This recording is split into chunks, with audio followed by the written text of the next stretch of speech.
going to be a bodybuilder, you have to have the mindset where you don't mind people looking at you strangely. Because, let's face it, a bodybuilder looks different. You can be a world champion tennis player. You can be a world champion lacrosse player, world champion track and field athlete. And you can still, when you put clothes on, you look normal. You can't be a world champion bodybuilder and look normal, with clothes or without. You're different. And, you know, a lot of people don't like that look. So you have to be happy with being treated as some sort of freak. Because bodybuilding is about freaks.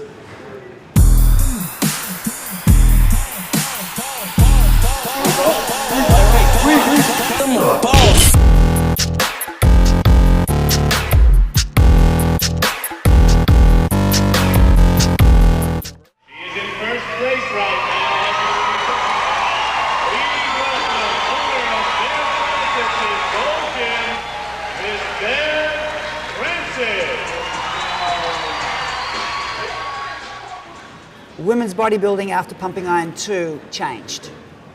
Many people attribute that to me, and I'm really proud of that. You know, I think I did bring more muscularity into the sport because I was the first, like, big, muscular woman. Bev was training for the Pumping Iron movie. I walked in, new at this sport, and I walked in, and as soon as you walk in, there's a squat racks, and I saw this person squatting a lot of weight. I said, wow, you know, that's impressive. I said, who is that? The person only had like a pair of shorts on with a t-shirt. I said, that's a very muscular guy. I said, you know, I'm always impressed about how the ability of guys how to lift heavy weights with proper form. So, and I was impressed. I was watching the person do the squat. The weights are racked, the person turns around, and it's a girl. That was my first initial view of Bev, where she was at her peak, way ahead of her game. That installed in me and inspired me also to say, wow, you know, that is such an inspirational person. I love getting women involved in lifting weights because women are, I mean, mostly weak. We don't have all the testosterone flowing through our veins. And especially with the way society generally wants women to be petite, small.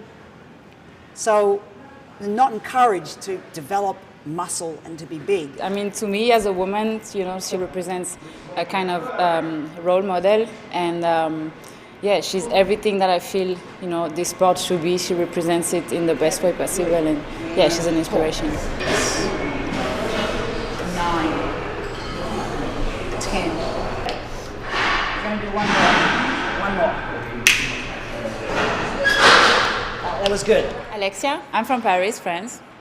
It does require a lot of not only physical strength but mental strength, and it really asks a lot from you mentally and physically, and that's the combination of both. Which, I mean, it's something that is true in all sports, but bodybuilding, because it's also about shaping your body almost scientifically, it really requires a lot of additional efforts and, you know, seriousness, I would say.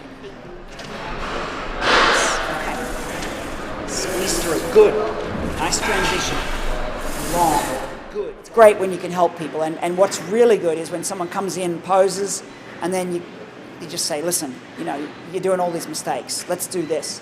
And by the end of it, you see them standing, you know, and they're showing the same body now looks 10 times better because presentation is everything. Relax your arms a little bit. So keep your shoulders out, going to keep wide, but you don't want your arms out too much, okay? Mm-hmm. So you can just keep, doesn't matter, your arms are separate from your shoulders. Right. So don't do this. So just relax your arms, bring them in a little bit. Now pick your shoulders up, smile, you're happy to be here, you're confident, you're relaxed. She just seems to be just so knowledgeable in all the areas. I really couldn't imagine anyone else better to get a critique from, especially this close to competition. Back wide, good. Drop that arm a little bit, straighten it out a little bit. Leave your shoulder where it is. Yeah, that's it. Good. Good job. That's said, you're elegant, free-flowing, you're just a beautiful, athletic woman. And that's what you're trying to present. My favorite bodybuilder, I guess female-wise, would be Dana Lynn Bailey. I don't know. I really, of course, kind of am partial to females in the sport because there's not that many, and it's just admire the ones that really excel in that area. I always had a fascination for the human body. I love the Greek statues, Roman, sort of the old statues of the physiques, and always admired the human body. I love muscular physiques. I love muscle. I love strength. I love sports where you have big, strong people. But I just prefer to train my ass off. When I was training for a show, I would train, and what was in my mind was, no one is going to train harder than me. No one. I'm going to train harder than I know anyone else can. Because that way, if I go into a show and I'm beaten, then I'm beaten by someone because they're better.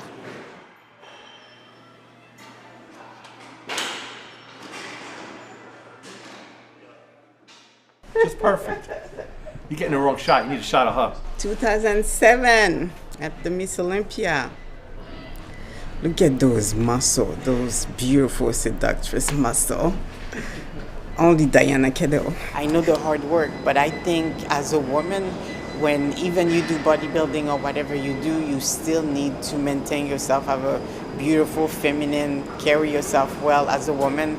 And what did disappoint me, it's just the lady, I think they want to be Miss Olympia or whatever so much that they will go a little bit too far.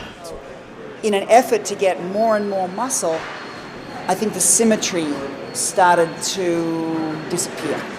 But I always did make sure that to keep my limit, not to go further. So I think that's why now, it's going away, and now they go more by physique because that's the image I always wanted to do. People, when I was competing, people would say, "Oh, do you like being as big as you are?" And I'm like, "Well, yes. Otherwise, I wouldn't bust my ass every time I'm in the gym because I have to keep the size." I'm 40 pounds less than I was when I was competing. It's because I don't train hard anymore.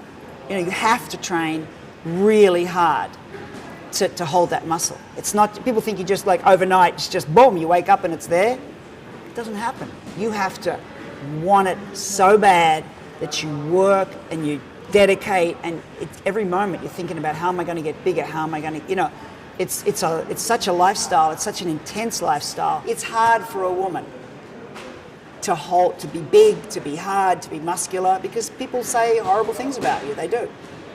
I lived with it for years. You're in the wrong bathroom. I'm not. No, I'm here. I'm like, And some people even, in those days, people would say, you're in the wrong place. And I'd say, no, I'm not. And some people would be like, oh, I'm sorry, you're so muscular, I thought you were a guy. Other people would be like, no, you're in the wrong place. They just would refuse to believe that you're a woman with muscle. To get women strong, it's very empowering. It's just really empowering to be able to do things, to be able to open the sauce bottle yourself, not have to hand it to someone to do it for you. Just to be able to pick up a heavy package without having, oh, can you help me? Without that helplessness feeling, it's just a great feeling. And, as guys, you never had that because you're guys and you've got natural strength. But a lot of women, they start off very weak, and it's nice not to be helpless.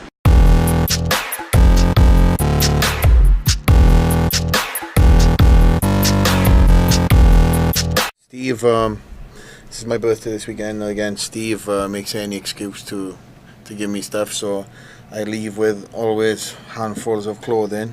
See, I got this. My gosh. If I don't walk out to this room with something, let's not best piss off Steve,